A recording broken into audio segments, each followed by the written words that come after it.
Oftentimes, I wonder, are we predestined or are we just the outcome of our own choices? But if events are meant to happen based on prophecies, dreams, and visions, how do they come to fulfillment without us making decisions and acting upon them?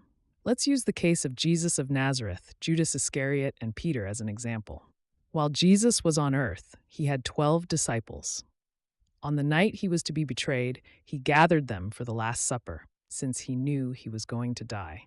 During this supper, he foretold some events that make me wonder, is there free will, as we're taught to believe, or are we simply predestined? In the book of Matthew, chapter 26, verses 20 onward, it says, "When evening came, Jesus was reclining at the table with the 12. And while they were eating, he said, 'Truly I tell you, one of you will betray me.' The disciples were very sad and began to say to him, one after the other, 'Surely you don't mean me, Lord.' Jesus replied, 'The one who has dipped his hand into the bowl with me will betray me. The Son of Man will go just as it is written about him. But woe to that man who betrays the Son of Man. It would be better for him if he had not been born.' Then Judas, the one who would betray him, said, 'Surely you don't mean me, Rabbi?' And Jesus answered, 'You have said so.'" This raises the question, did Judas really have a choice, or was he predestined? A second scenario happens in the same passage, not with Judas, but with Peter.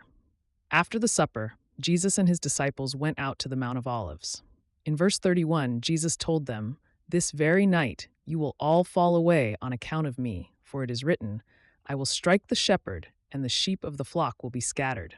In verse 32, he adds, "But after I have risen, I will go ahead of you into Galilee." Peter replied, "Even if all fall away on account of you, I never will."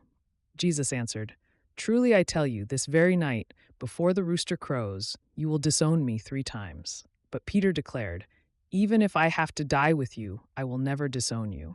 And all the other disciples said the same. A short while later, still that same night, Judas betrayed Jesus and he was arrested. Peter quietly followed from a distance. He observed as the events unfolded. In verse 69 of the same chapter, it says, "Now Peter was sitting out in the courtyard, and a servant girl came to him. 'You also were with Jesus of Galilee,' she said. But he denied it before them all.